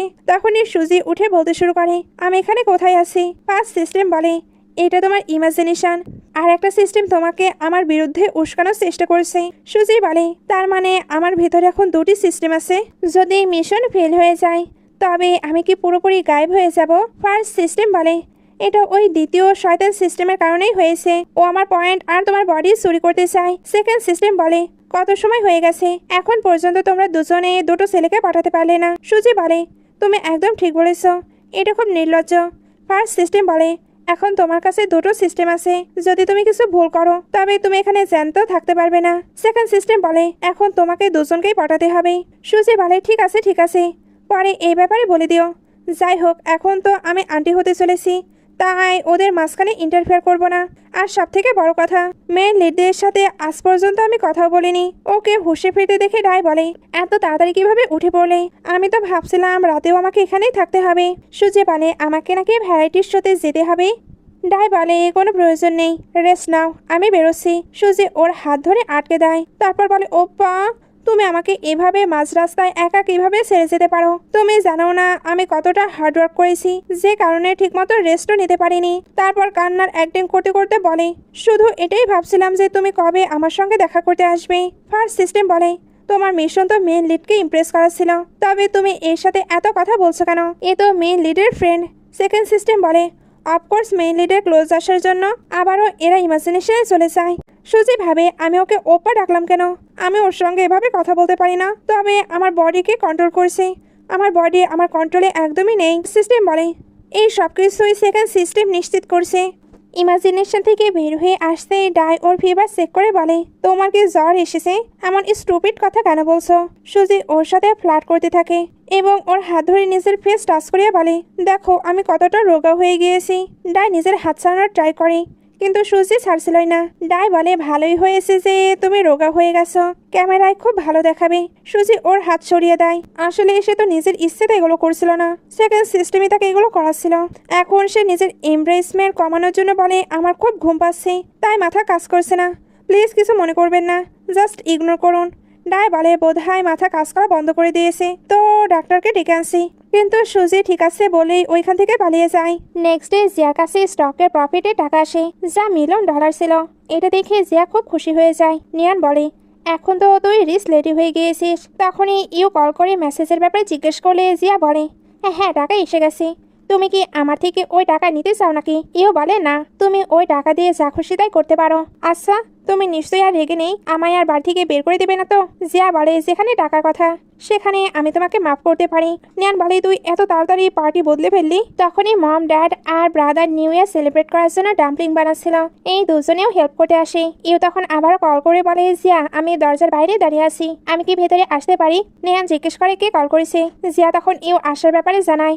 ব্রাদার তো ইমপ্রেশন জমানোর জন্য বলে, তুমি টেনশন নিও না, ওই জি ফ্যামিলির লোককে আমি ভেতরে আসা থেকে আটকাবো। যদি ও ভেতরে চলে আসে তবে আমার নাম বদলে দিও। নিয়ান এবার মেয়েরে বলে যে কবে থেকে এতটা ওভার অ্যাক্টিং শিখলে? মাম এবার জিয়াকে জিজ্ঞেস করে সে কি চায়। জিয়া ইশারায় হ্যাঁ বললে মাম ইউকে ভেতরে আসতে বলে। ইউ এসে সবাইকে নিউ ইয়ারের উইশ করে। জিয়া বলে, ওখানে কেন দাঁড়িয়ে আসো, এসে হেল্প করো। ইউ এটা শুনেই দৌড়ে ওর কাছে যেতে লাগে। জিয়ার আবারও ভমিটিং ফিল হচ্ছিল, এজন্য সে ওইখান থেকে দূরে সরিয়ে শেখাতে লাগে। নিয়ান কিছু নেওয়ার জন্য কিচেনে আসে। জি তখন কল করে বলে, কিছুক্ষণের জন্য তুমি কি বাইরে আসতে পারবে? জাস্ট কিছু মিনিটের জন্য। তারপর কল কেটে দেয়। নিয়ান ভাবে এত কিছু হয়ে গেল, তবুও সে কোল্ড বিহেভ করছে যেন কোনো কিছুই হয়নি। সে এবার বাইরে তার সঙ্গে দেখা করতে আসে। বাইরে স্নোফল হচ্ছিল। জি এসে জিজ্ঞেস করে, কেমন আছো? নিয়ান বলে, ঠিক আছি। জি এবার ওর ক্লোজ আসতে লাগলে ও দূরে এসে বলে, যদি আর কোনো কথা না থাকে তবে আমি ফিরে যাচ্ছি। জি সবকিছুর জন্য ওকে সরি বলে। নিয়ান অবাক তো হয়, বাট বলে, কোনো ব্যাপার না, যাই হোক এখন তো কন্ট্যাক্ট নেই, আর তুমি আমাকে কম্পেনসেটও করে দিয়েছো, তো সবকিছু সমান হয়ে গেছে। তারপর ভাবে, এই নোভেলে তো একে সিট করা লেখা আছে, কিন্তু অরিজিনাল ওনার দুজন প্রফিট আর টাকার জন্য কন্ট্রাক্টে সাইন করেছিল, তাই সব দোষ দুই ভাইয়ের ওপর চাপানো যায় না। যাই হোক আজ একে একটু বেশি হ্যান্ডসাম দেখাচ্ছি। যে ওর দিকে হাত বাড়ালে নিয়ান ভয় পায়, কিন্তু জিওকে একটি নেকলেস দেখিয়ে বলে, এটা তোমার জন্য আমার তরফ থেকে সরি গিফট। তারপর ওটা সে তাকে পরিয়ে দেয়। সঙ্গে জানায় এটার প্রাইস নাকি 10 মিলিয়ন। নিয়ান তো শকড, সে ভাবতেই পারেনি এটার প্রাইস 10 মিলিয়ন হবে। যে বলে, অকশনে যখনই আমি এটা দেখেছিলাম তখনই আমার মনে হয়েছে এটা শুধুমাত্র তোমার জন্যই, তোমায় এটা অনেক ভালো মানিয়েছে। কথাবার্তা শেষে দুজন একে অপরকে বাই বলে চলে যায়। নিয়ান ভেতরে এসে সবার সঙ্গে বসে পড়ে। ব্রাদার জিজ্ঞেস করে, তুমি কোথায় গিয়েছিলে? নিয়ান বলে, ফ্রেশ হতে গিয়েছিলাম। ভাই বলে, কিন্তু তোমাকে বাইরে থেকে আসতে দেখলাম। নিয়ান বলে, এই ঠান্ডা মৌসুমে বাইরে ফ্রেশ হওয়ার আলাদা মজা আছে। ব্রাদার বলে, যদি আমি 3 বছরের বাচ্চা হতাম তবে তোমার এইসব এক্সকিউজ বিশ্বাস করতাম, বাট আমি 23 বছরের হয়ে গিয়েছি, তুমি আমার সাথে এত বড় মিথ্যা কিভাবে বলতে পারো? নিয়ান বলে, আমি কেন তোমার সঙ্গে মিথ্যা বলবো? বিশ্বাস না হলে জিয়াকে জিজ্ঞেস করো। জিয়া বলে, হ্যাঁ, এত ঠান্ডায় লোকে ঘর থেকে বাইরে আসে না, তার উপর ফ্রেশার স্মেলও থাকে না, তাই বাইরে যাওয়া বেটার অপশন হয়। ইউ তো এদের দুজনের রিডিকুলাস কথা শুনে হাসতে থাকে। ব্রাদার রেগে বলে, তোমরা দুজন একই রকম, এজন্যই তো তোমরা বেস্টি। নেক্সট সিনে ইউ যেতে লাগে। জিয়া ওকে নিচে ছাড়তে আসে। ইউ জিজ্ঞেস করে, সত্যি কি তুমি আমাকে মাফ করে দিয়েছো? জিয়া হ্যাঁ বলে। ইউ বলে, তো এখন আমরা ম্যারেজ সার্টিফিকেট নিতে পারি? জিয়া মানা করে বলে, আমি শুধু তোমাকে মাফ করেছি, ম্যারেজ করার প্রমিস করিনি। প্রমিস করছি আমরা একসঙ্গে থাকবো, কারণ দুজন লোক যতই ক্লোজ কেন না হোক তারা ইন্ডিপেন্ডেন্ট থাকে। আমি বিয়ে করে কারো কাছে বন্দী হতে চাই না। যদি তুমি চাও তবে অন্য কাউকে বিয়ে করে নিতে পারো। তুমি যদি আমাকে বিয়ের জন্য ফোর্স করো তবে আমি আর কখনোই তোমার সঙ্গে কথা বলবো না। এটা শুনে ইউ ওর কথায় রাজি হয়ে যায়, কারণ সে শুধু চায় জিয়া তার সঙ্গে থাকুক। তবে আগের বার তাদের কন্ট্যাক্ট ম্যারেজ হয়েছিল, তার খুব ইচ্ছে গ্র্যান্ড ওয়েডিং করার। জিয়া যদি কখনো রাজি হয় সে যাতে এ ব্যাপারে তাকে ভেবে জানায়। জিয়া বলে, ওকে, বেবি হয়ে যাক, তারপর এ ব্যাপারে আমি তোমায় জানাবো, কারণ প্রেগনেন্সিতে ওয়েডিং গাউন পরা তো খুবই এমব্রেসিং। ইউ এটা শুনে অনেক খুশি হয়ে যায়। জিয়া এবার তাকে কাছে আসার কথা বলে। ইউ বলে, না, তোমার তো ভমিটিং ফিল হচ্ছে। জিয়া ওর কলা ধরে নিজের কাছে টেনে নিয়ে বলে, সবাই বলে ভালোবাসা দিতে হয়, আমি ওটা ট্রাই করতে চাই। তারপর ইশারায় জিকে কিস করে দেয়। কিস করার পর ইউ জিজ্ঞেস করে, তোমার এটা টেস্ট কেমন লাগলো? ও ও বলে জানি না, নেক্সট টাইম ভালোভাবে টেস্ট করব। ইও বলে নেক্সট টাইম কেন, এখনই করে নাও। জিয়া হেসে বলে এখন তোমার ফিরে যাওয়া উচিত। পরে দুজনে মম ড্যাডের সঙ্গে বসে খাবার খাচ্ছিল। মম ওদের শান্ত হয়ে খাবার খেতে দেখে ভাবেন যদি আজ আমাদের দুই ডটার ইন ল এখানে থাকতো তবে নিউ ইয়ার সেলিব্রেট করতে খুব মজা হতো। তখনই ইও বলে জিয়া আর আমি ডিসাইড করেছি যে বেবি হওয়ার পর বিয়ে করব। এটা শুনে মম ড্যাডের মুখ থেকে খাবারই বের হয়ে যায়। মম জিজ্ঞেস করে সত্যি? ইও বলে হ্যাঁ, আমাদের দুজনের পেশাব হয়ে গেছে। মম ড্যাড এতে তো প্রচন্ড হ্যাপি। ড্যাড এবার ওকে মেরে সাব্বাসী দিয়ে বলে ফাইনালি তোকে পেটানোর কিছু তো একটা ফায়দা হলো। ওনারা এবার ওয়েডিং এ কাকে কাকে ইনভাইট করবে, কি কি মেনু থাকবে সবকিছু লিস্ট করতে থাকে। ইউ এবার জিকে জিজ্ঞেস করে তোমার কি হলো? নিয়ানের মনে তোমার জন্য পাক্কা ফিলিংস আছে, শুধু ও বলতে পারছে না, তাই স্টার্টিং তো তোমাকেই করতে হবে। যে বলে জানি, বাট এখন সঠিক সময় আসেনি। এও বলে সঠিক সময় আসেনি, সঠিক সময় আসেনি এগুলো বলে আর কতটা ওয়েট করবে? এইভাবে যদি তুমি বসে থাকো তবে তোমার ওয়াইফকে অন্য কেউ নিয়ে পালাবে, তখন কিন্তু তোমায় গেটের বাইরে বসে বসে কাঁদতে হবে। যে এটা শুনতেই উঠে চলে যায়। রাতে দুই বেস্টে ঘুমাতে আসে। সুজি মেসেজ করে বলে আমার বডিতে আরও একটি সোল কবজা করে নিয়েছে, আমার ভয় লাগছে যদি ও তোমাদের জন্য প্রবলেম তৈরি করে। নিয়ান বলে ওর কথায় এটাই মনে হচ্ছে যে ওর কাছে আগে থেকেই কোনো সিস্টেম আছে, আর সে আগে থেকেই জানে এই ওয়ার্ল্ডের কাহিনী কি, বা এটাও হতে পারে সে এই ওয়ার্ল্ডের টাইম ট্রাভেল করে এসেছে। জিয়া বলতে থাকে ওর কি এটাও জানা থাকবে যে আমরা দুজন আলাদা? নিয়ান বলে হ্যাঁ, ও তো অন্য সোলের ব্যাপারে বলছে, তবে ওকে রিবর্ন হয়ে নতুন ওয়ার্ল্ডে চলে এসেছি। জিয়া বলে তার মানে এখন স্টোরিতে চেঞ্জ আসতে চলেছে, কেননা আমরা এই সুযোগের ফায়দা উঠাই। এখন তো সেটাই করতে হবে, কারণ ফিমেল লিড এখন প্লট চেঞ্জ করতে পারবে না। জিয়া ভাবে কিন্তু আমরা কিভাবে বুঝবো যে ও অরিজিনাল সুজি নাকি ওই খারাপ সোল? নিয়ান কিছুক্ষণ ভেবে বলে ওরা তো ওর সঙ্গে দেখা করলে বোঝা যাবে। নেক্সট ডে দুজন এটাই ভাবছিল যে সুজির বডিতে কে আমাদের সঙ্গে দেখা করতে আসবে। তখনই ভাই আসে আর সুজির ব্যাপারে জিজ্ঞেস করে। জিয়া বলে হয়তো সে চলে আসবে। কিছুক্ষণ পর সুজি আসে আর সবাইকে হ্যালো বলে। এই দুই বেস্টি বুঝে যায় ও রিয়েল নয়, কারণ খুব অদ্ভুত বিহেভ করছিল সে। তখনই ইউ জিয়ার জন্য পানি নিয়ে আসে, বাট সুজি আগে জেনে যায় কার নাম কি আর কার সাথে কার কি রিলেশনশিপ। দেন সে ভাবে আমি এই সুযোগেরই অপেক্ষায় ছিলাম। তারপর সবাই খেলতে চলে যায়। সুজি শুধু জিকেই তো দেখছিল। জি ভাবে কে এত পারফিউম লাগায়, মনে হচ্ছে সবার দম বন্ধ করে মেরে ফেলবে। এই রিয়েল সুজি তো এতক্ষণে ইমাজিনেশনে ছিল। আরে ইয়ার এই সেকেন্ড সিস্টেমটা তো আমার ইজ্জতের ফালুদা বানিয়ে দিল। জানি না আমার জন্য আর কি কি ওয়েট করছে। আমি তো এমন অ্যাক্টিং মোটেও করি না। খারাপ সিস্টেম বলে তুমি ফিমেল রোলের জন্য সুইটেবল। সুজি বলে তুমি কি জানো তুমি এখন কেমন অ্যাক্টিং করছো? সব থেকে ঘাটিয়া, আমার ইজ্জত মাটিতে মিশিয়ে দিয়েছো। এটা শুনতে এসে বলে তুমি খুবই খারাপ, আমি তোমাকে আমার হোস্ট মানি না। সুজি বলে তাহলে তো খুবই ভালো, অবশেষে তোমার বুদ্ধি ফিরলো। আসলে তুমি একটি টয়লেটের মতো, যাকে সবাই এসে ফ্লাশ করে দিয়ে চলে যায়, একদম ইউজলেস। এভাবে ওকে বকতে থাকে। ভালো সিস্টেমটা বলে তুমি তো খুবই ট্যালেন্টেড আর পাওয়ারফুল হয়ে গেছো। সুজি বলে তুমি ওর মতোই, তোমার কাছে এত সব পয়েন্ট থাকে কিন্তু তুমি আমাকে পয়েন্ট ইউজ করতে দাও না, তাই চুপ থাকো। নিয়ান আর জিয়া তো বুঝে ফেলেছে তার মাঝে খারাপ সিস্টেম আছে, এই জন্য একটু মজা দেখানোর সিদ্ধান্ত নেয়। তার আজকে টাকা দিয়ে গেম খেলার সিদ্ধান্ত নেয়। ভালো সিস্টেম ওকে আটকানোর ট্রাই করে, কিন্তু খারাপ সিস্টেমের তো ইগো আছে, এই জন্য সে রাজি হয়ে যায়। সকাল থেকে রাত হয়ে যায় আর সুজি নিজের সব টাকাও হেরে যায়। এখন তার কাছে এক পয়সাও অবশিষ্ট ছিল না। এজন্য বলে আমি না অনেক টায়ার্ড হয়ে গিয়েছি, তা এখানে গেমটা স্টপ করি। সবাই বলে হ্যাঁ। নিয়ান ওকে ডিনার করার জন্য ইনভাইট করলে সে রাজি হয়। পরে ইউ জিয়াকে খুব কেয়ারফুলি বসাচ্ছিল। এটা দেখে ব্যাট সুজি তার সঙ্গে ফ্লার্ট করার সিদ্ধান্ত নেয়। সে তার পাশে বসতে যাচ্ছিল, কিন্তু নিয়ানের ইশারায় বায়ুকে নিজের পাশে বসতে বলে। এখন বাধ্য হয়ে ওকে বাইরের পাশে গিয়ে বসতে হয়। সুজি ভাবে ইউয়ের মনে জিয়ার জন্য এখন ফিলিংস আছে, তো ইউকে পটানো একটু মুশকিল হতে পারে, বাট আমার জন্য মুশকিল নয়। দুনিয়াতে এমন কোনো ছেলে নেই যে কিনা তার ওয়াইফকে সিট করে না। সে এবার জেনে বুঝে দাঁতে ব্যথার নাটক শুরু করে বলে ইউ তুমি তো ডেন্টিস্ট, তো আমায় একবার চেক আপ করে দেবে? ইউ বলে চেক আপের জন্য আগে হসপিটালে অ্যাপয়েন্টমেন্ট নাও। নিয়ানের এই অ্যান্সার শুনেই তো হাসি পেয়ে যায়। বাকিদেরও হাসি পাচ্ছিল, কিন্তু সবাই কন্ট্রোল করতে থাকে। ইউ ভাবে সুজি তো আমার ওয়াইফের ফ্রেন্ড, আমার তাকে হেল্প করা উচিত। এর জন্য বলে হসপিটালে গিয়ে পে করে এসো, বাট সুজির কাছে তো কোনো টাকাই ছিল না। ভাই বলে তুমি কি একদম রাস্তায় চলে এসেছো? তো কেননা আমি তোমাকে কিছু টাকা ধার দিয়ে দিই। সুজি বলে প্রয়োজন নেই, আমার দাঁত ঠিক হয়ে গেছে। সেকেন্ড সিস্টেম ভাবে আমি অনেক ফ্যামিলি বানিয়েছি, কিন্তু এই ওয়ার্ল্ডে এসে আমার সিস্টেম ঢিলে হয়ে যাচ্ছে কেন? তবে আমি হার মানা লোক নই। সেন কাট হয়ে দেখানো হয়। নিয়ান ডাবিং করার জন্য যায়। সেখানে সে জানতে পারে একটি নতুন ভয়েস অ্যাক্টর এসেছে, যেটা আর কেউ নয় জি। সে এসে তাকে হ্যালো করে আর হ্যালো করার নাম করে তার হাতই ছাড়ে না। ডাই ওদের দুজনের নটাঙ্কে দেখছিল। অ্যাসিস্ট্যান্ট জিজ্ঞেস করে মিস্টার জির কি হয়েছে। ডাই বলে ওকে ইগনোর করো, প্রেমে ওর মাথা খারাপ হয়ে গেছে, এই জন্যই এত বড় কোম্পানি ছেড়ে সেখানে ডাবিং করছে।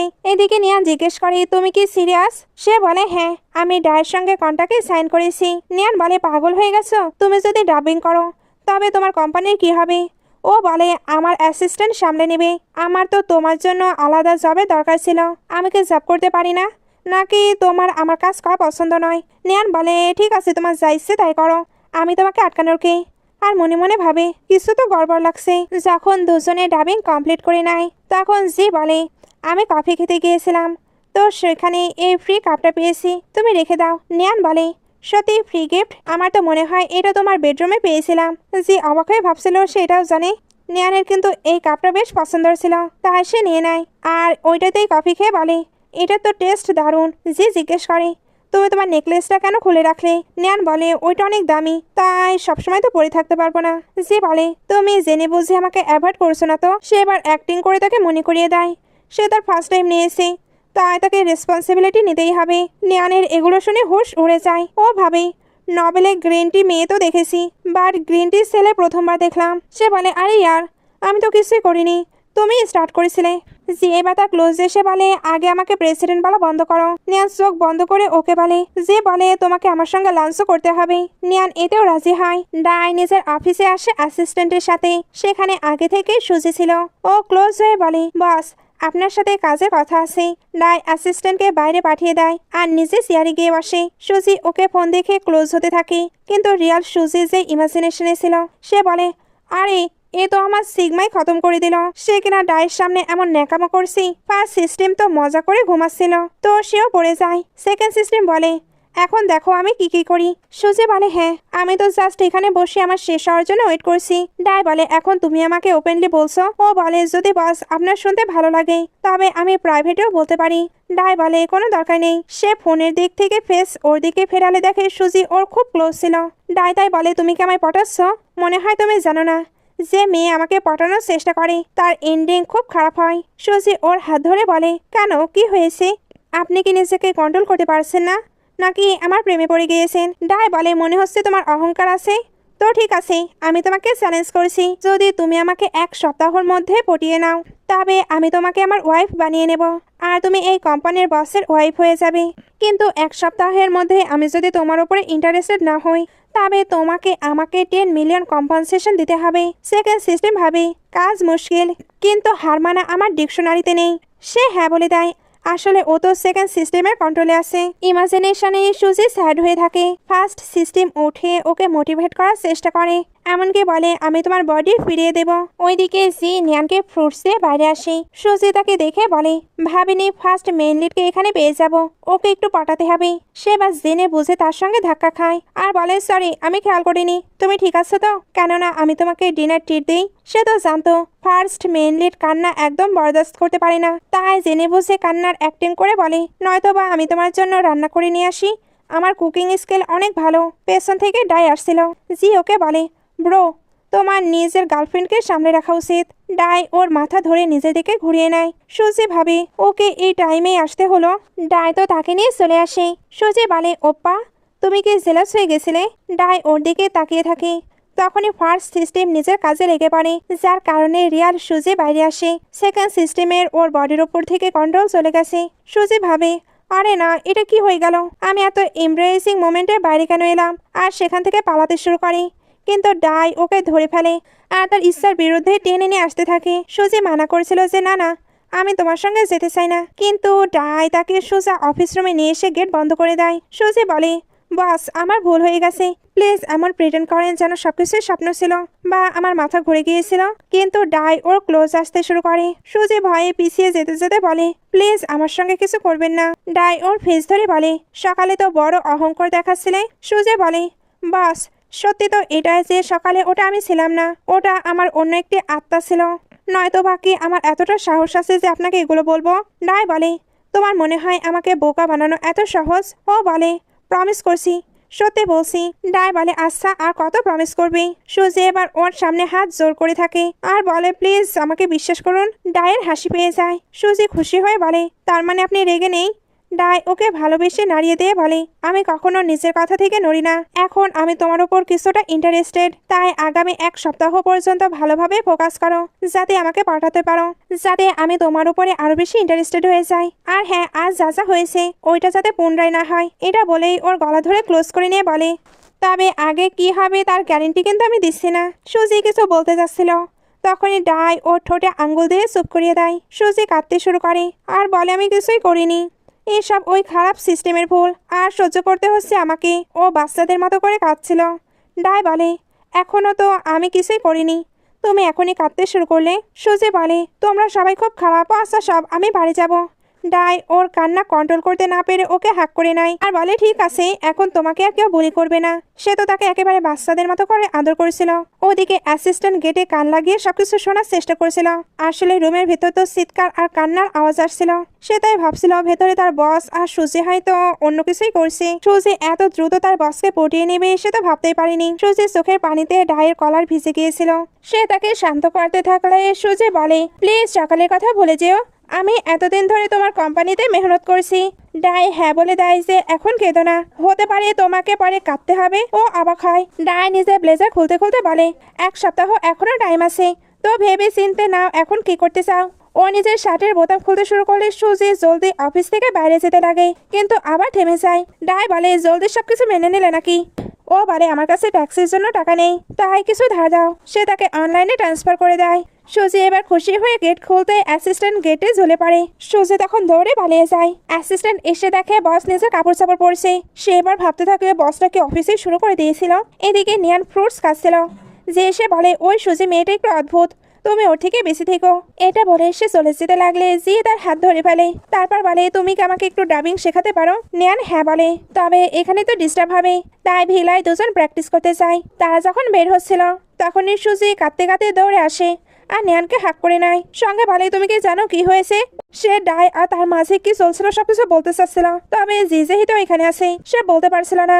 নিয়ান এবার ইশারা করলে জি চলে যায়। সুজি তখন নিয়ানকে সব বলে দেয়। সে যদি 1 সপ্তাহের মধ্যে তাকে পটাতে না পারে তবে তাকে ব্ল্যাকলিস্ট করা হবে।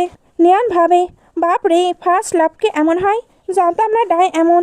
নিয়ান ওকে শান্ত করেছিল, কিন্তু যেহেতু একটি মেয়েকে দেখেও জেলাস হয়, এই জন্য নিয়ানকে নিয়ে ফিরে যায়। নিয়ান সুজিকে ভাই বলে জিয়ের সঙ্গে চলে যাচ্ছিল। ভেলায় আসতে জি স্যান্ডেল খুলে ওকে স্লিপার পরিয়ে দেয়। নিয়ান ভাবে ও ভেলাটাকে একদম আগের মতো করে রেখেছে, যেমন আমি থাকা অবস্থায় ছিল। তারপর ও বসে ড্রাইভিং শেখাতে লাগে যে ভয়েস কোথা থেকে বের করতে হয়। এটা করতে গিয়ে ওর বডি টাচ করে। জি খুব ভালো ফিল করছিল আর ক্লোজ হয়ে ওকে কিস করতে চাচ্ছিল, কিন্তু ও হুট করে দাঁড়িয়ে পড়ে। ও চলে যেতে লাগলে জি ওর হাত ধরে ফেলে। তারপর দাঁড়িয়ে তাকে ক্লোজ করে নিয়ে নিজের জামা কাপড় খুলতে শুরু করে।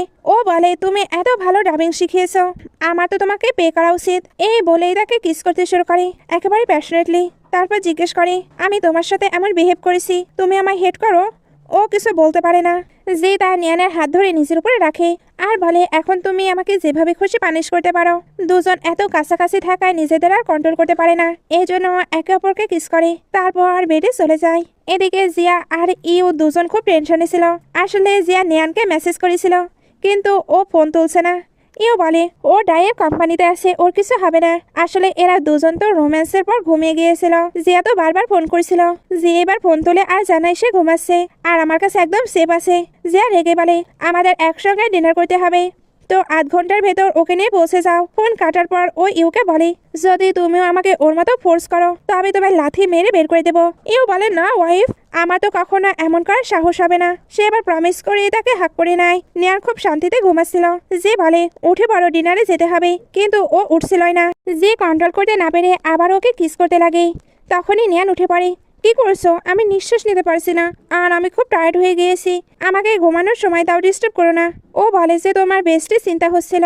সে বলেছে আমি যদি তোমাকে ডিনারে না নিয়ে যাই তবে আমাকে পুরো টপকেই দেবে। নিয়ান বলে, ঠিক আছে, একটু ঘুমানোর পর যাব, আর আমার জন্য ড্রাইভিং থেকে ছুটি নিয়ে নিও, আমার গলা খারাপ, তাই কাল রেকর্ডিং করতে পারবো না। এখন তুমি গিয়ে কাপড় পরো।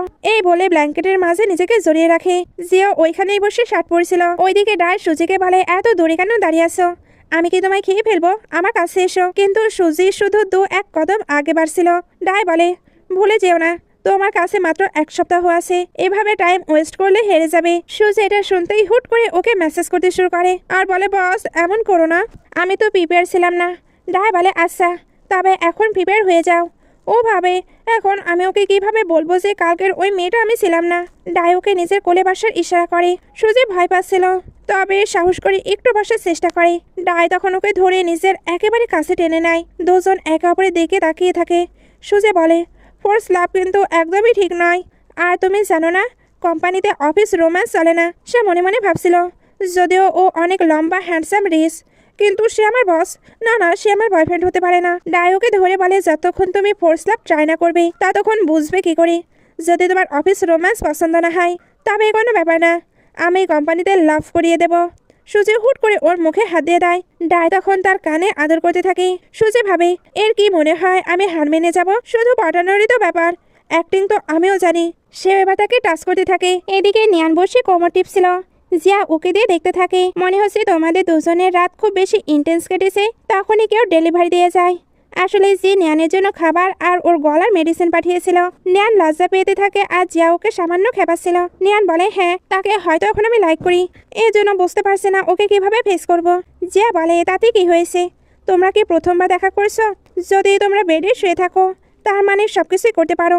আর এখন তো রিয়েল সুজি ফিরে এসেছে, তাই টেনশন নেওয়ার দরকার নেই। তারপর ও নিয়ানের হাত ধরে নিজের পেটের উপর রাখে। দেখো দেখো, বেবি নড়ছে। নিয়ান জিয়ার পেটে কান লাগিয়ে শুনতে থাকে, এই বেবিটা কতটা কিউট। এদিকে ইউ নিজের ওয়াইফের খেয়াল রাখার জন্য হসপিটাল থেকে 1 বছরের ছুটি নিয়েছিল। ও শুধু ইম্পর্টেন্ট কাজের জন্যই কখনো কখনো হসপিটালে আসে। তখনই ওইখানে সুজি আসে। তো ও ডাক্তার ফ্রেন্ডের মনে হয় এটা হয়তো তার গার্লফ্রেন্ড। ইউ এটা বুঝতে পেরে তার ওয়াইফকে কল করে, যাতে সবাই বুঝে ফেলে তার ওয়াইফ অন্য কেউ। আর এই সুজির সঙ্গে তার কোনো রিলেশন নেই। সুজি অবাক হয়, নোবেলের 2 মেন লিড তো বেশ আলাদা। তখনই আবার সেকেন্ড সিস্টেম সুজুকে কবজা করে নেয়। 2 সিস্টেমের মধ্যে বেশ ফাইট চলতে থাকে। যদি এই মিশন কমপ্লিট না হয় তবে নোবেল ওয়ার্ল্ড খতম হয়ে যাবে। এতে রিয়েল সুজে বাইরে চলে আসে আর ভাবে, সত্যিই কি পৃথিবী ধ্বংস হয়ে যাবে। ডাই ওকে কল করে নিজের কারে ডেকে নেয়। তারপর রাগের চোখে ওর দিকে তাকায় আর বলে, তুমি এখন অন্য ছেলেদের সঙ্গে দেখা করতে চলে এসেছো? সুজি বলে, প্রমিস করছি আর কখনো অন্য ছেলেদের সঙ্গে দেখা করব না। ডাই বলে, মনে হয় তোমাকে লক করে রাখতে হবে। সুজি বলে, প্লিজ এমন করো না, আর হাত জোর করে থাকে। কিন্তু ডাই ওর হাত ধরে ফেলে আর বলে, এখন বাসাতে গিয়ে কথা হবে। সুজি ভাবে, আমার সঙ্গে হচ্ছেটা কি? সব খারাপ কাজ ওই সিস্টেম করে আর ভুগতে হয় আমাকে। এদিকে জিয়া বাহানা দিয়ে নিয়ানকে ডিনারে নিয়ে যেতে থাকে। নিয়ানের সন্দেহ হচ্ছিল। জিয়া বলে, প্লিজ এমন প্রিটেন্ড করো যেন তুমি কিছুই জানো না। ওরা যখন কার থেকে নামে ইউ এসে নিজের ওয়াইফকে ধরে নেয়। নিয়ান যখন ভেতরের দিকে আসে, এই 3 জন বলে, প্ল্যান কাজ করছে। ইউ আর বাই প্রেগনেন্ট জিয়াকে ধরে নিয়ে যায়। ওরা ভেতরে যায় না, কারণ ভেতরে মিস্টার জি নিয়ানের জন্য ওয়েট করেছিল। নিয়ান অন্ধকারে এসে ওর সঙ্গে ধাক্কা খায় আর ভয় পেয়ে যায়। জি ওকে নেকলেস পরিয়ে দেয় আর ওকে ধরে ভেতরে নিয়ে আসে। তখনই তুড়ি বাজাতে লাইট জ্বলে ওঠে। নিয়ান দেখে ওর জন্য পুরো ডেকোরেশন করে রেখেছে। সে কিছু বলার আগে সে নিয়ানের ঠোঁটে আঙ্গুল দেয়। তারপর ওর হাত ধরে নিজের চেস্টের উপর রাখে আর বলে, কন্ট্যাক্ট তো শেষ হয়ে গেছে, কিন্তু আমি তোমার সাথে নতুনভাবে সবকিছু স্টার্ট করতে চাই। তাই তুমি কি আমাকে তোমার বয়ফ্রেন্ড হবার চান্স দেবে? নিয়ান ওর জামার ভেতর হাত ঢুকাতে থাকে আর বলে, আচ্ছা, এটাই তোমার প্ল্যান ছিল? ডাবিং করার সময় সিক্রেটলি আমার কলিগ হয়ে যাওয়া আর ধীরে ধীরে আমাকে ট্রাই মারা, যাতে তুমি রোজ আমাকে দেখতে পারো আর আমাকে সেজ করতে পারো। জি বলে, ঠিক বলেছ। নিয়ান আরো বেশি তাকে খেপাতে থাকে। তবে কি কালকের ওই অ্যাক্সিডেন্টটাও তোমার অ্যাক্টিং ছিল? আমাকে তুমি পটাছিলে? জি বলে, না না, ওটা এমনিতেই হয়ে গিয়েছে। তোমার সাথে বাড়িতে একা থাকতে চেয়েছিলাম, কিন্তু আমি নিজেকে কন্ট্রোল করতে পারিনি। নিয়ান মুখ ঘুরিয়ে বলে, যদি আমি হ্যাঁ না বলি তবে তুমি কি করবে? ও বলে, আমি আবারই স্টার্ট করব, আর আমার এই এরিয়ার অ্যাবিলিটির ওপর আমার পুরো ভরসা আছে। নিয়ান বলে, বস একটা কেমন কথা বলো। আর যদি আমি অন্য কাউকে বয়ফ্রেন্ড হিসেবে চুজ করি? জি বলে, আমি এমনটা হতে দেব না। অন্য কাউকে তোমার আশেপাশে আমি ঘেঁষতেও দেব না। নিয়ান বলে, আর যদি আমি হ্যাঁ বলি? জি বলে, তবে আমি সবসময় তোমার সঙ্গে থাকবো, সবসময় তোমার খেয়াল রাখবো। এতে আমি বাঁচি বা মরি। নিয়ান ওর মুখে হাত দিয়ে বলে, এসব কি আজে বাজে বকছো? জি এবার তার হাতে কিস করে দেয় আর বলে, আমি তোমাকে ছাড়া একদিনও থাকতে পারবো না, প্লিজ আমাকে একটু ভালোবাসা দাও। নিয়ান বলে, যখন তুমি এত বলছো তবে ঠিক আছে, আমিও মেনে নিলাম। জি খুশি হয়ে ওর কপালে কিস করে আর দুজনে একে অপরকে হাক করে। এই 3 জনে ওদের লুকে দেখছিল আর খুশি হচ্ছিল। জিয়া বলে, আমার মাথায় একটি আইডিয়া এসেছে। যদি নিয়ান জিকে বিয়ে করার জন্য হ্যাঁ বলে দেয় তবে আমিও তোমাকে বিয়ে করে নেব আর আমরা একসঙ্গে ওয়েডিং ফটো তুলবো। ইউয়ের ইশারায় বাই লুকিয়ে তাকে ফুলে তোড়া এনে দেয়। ইউ এবার জিয়াকে ওইখানে প্রপোজ করে আর বলে, এখন কি তুমিও আমাকে ফিয়ন্সি টাইটেল দেবে? জিয়া হাসতে হাসতে ফুলগুলো নিয়ে বলে, অফকোর্স, আমাকে তো রোজ তোমার হাতে রান্না খেতে হবে। ইউ খুশি হয়ে তাকে জড়িয়ে ধরে। জিয়া বলে দাঁড়াও, তার মানে তোমার ওকে এই প্ল্যানিং ছিল, তোমরা দুই ভাই একই রকম। ও বলে হ্যাঁ, কিন্তু তুমি কত কিউট। দুজনে এবার কপালে কপাল ঠিকই দাঁড়িয়ে থাকে। এদিকে ডাই বসে সুজিকে ঘিরছিল আর জিজ্ঞেস করে, বলো তোমার জন্য অন্য আত্মাটা কখন বাইরে আসবে? সুজি অবাক হয়ে বলে, বস তুমি আমাকে বিশ্বাস করলে, চিন্তা করো না, আমার স্ট্রং উইল পাওয়ার ওকে হারিয়ে দিয়েছে, ও আর কখনো বাইরে আসবে না। তখনই ডাইয়ের মাথা ঘুরতে থাকে। ও হুট করে নিজের ঘড়ি খুলে ফেলে। সুজি অবাক হয়ে জিজ্ঞেস করে, কি হয়েছে তোমার?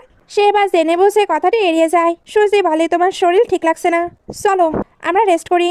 ডাই বলে, দরকার নেই, আমার উইল পাওয়ার খুব স্ট্রং। সুজি বলে, যখন তুমি জেনে গেছো ওটা আমার অন্য আত্মা ছিল, তবে ওই বাজিটা ইগনোর করি, ভাবো ওসব আমি বলিনি। ডাই ওকে ইশারা করে নিজের কোলে এসে বসতে বলে। সুজি মানা করলে ডাই বলে, যদি কথা না শোনো তবে কন্ট্রাক্টের কথা ভুলে যাও। সুজি হুট করে এসে ওর কোলে বসে পড়ে। এখন ঠিক আছে তো? ডাই ওকে ধরে আরও কাছে টেনে নেয়। সুজি বলে, পটাচ্ছ তো তুমি আমাকে, আর উল্টো বলছো আমিই পটাই। ও সুজির মুখ ধরে নিজে দেখে ঘুরিয়ে নেয়। সুজি বলে, তার মানে ওই বাজিটা ইগনোর করছি? ডাই বলে, বাজিতে শুধু আজকের দিনটা বাকি আছে, যদি তুমি আমাকে স্যাটিসফাইড করতে পারো তবে আমিও ওই কথা ভুলে যাব। সুজি বলে, ঠিক আছে, পরে কিন্তু কথা আর ঘুরিও না।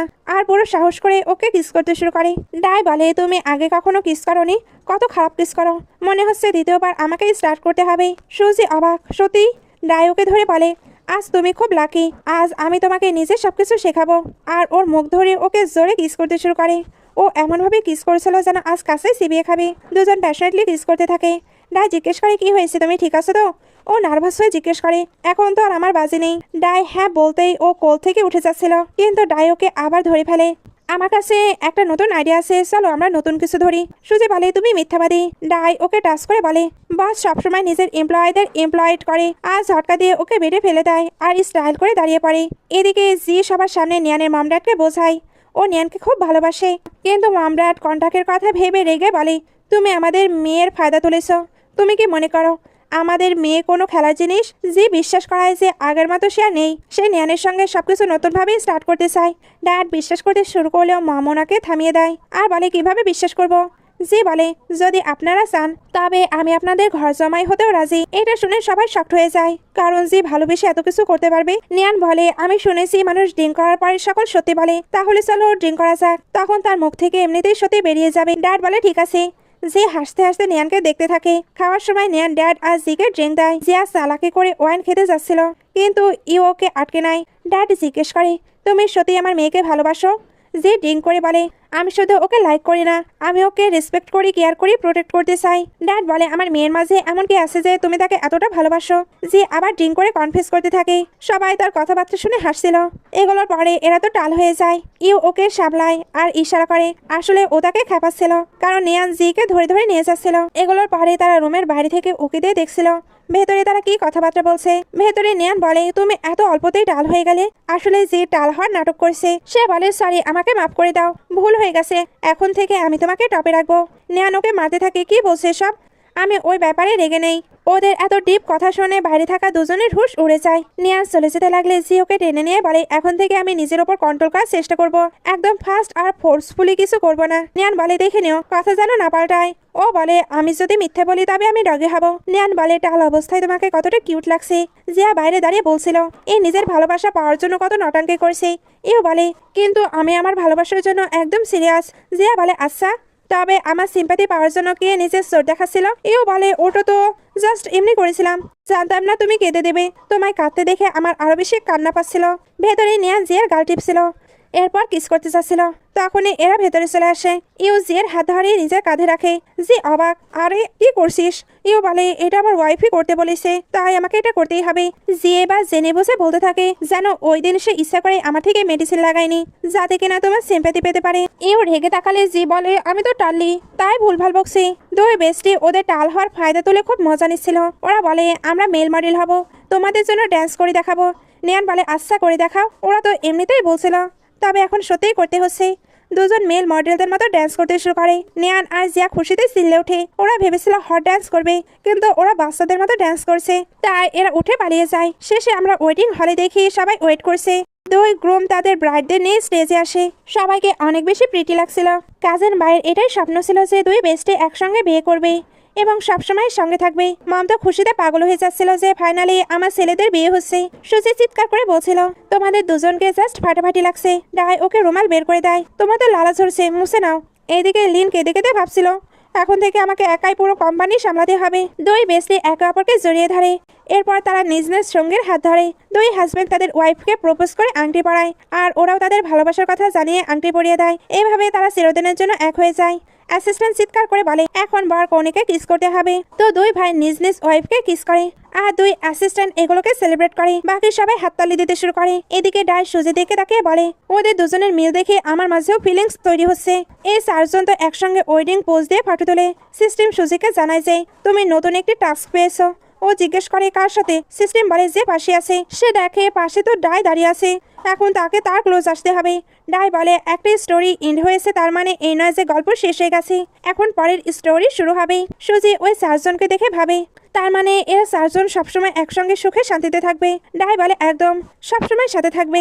ওদের আরেকটি গিফট দেই। এই বলে তুড়ি বাজায়। তখনই ওদের ওপর ফুলের বৃষ্টি হতে শুরু করে। সবাই খুশি হয় এবং তারাও সবার সঙ্গে ফটো তোলে। তিনটা কাপল একসঙ্গে ছিল, তখন দেখতে আরো বেশি সুন্দর লাগছিল। ডাই সুজিকে দেখে ওখান থেকে যেতে শুরু করলে সুজি ওর পেছনে দৌড়ে গিয়ে কাঁদতে কাঁদতে ওকে আটকায়। বাস, তুমি কোথায় যাচ্ছ? ডাই ওকে জড়িয়ে ধরে বলে, আমি যেখানেই যাই না কেন তোমাকে ঠিক খুঁজে নেব। দুজন একে অপরকে হাক করে। ফাইনালি এই স্টোরিটি এখানেই শেষ হয়।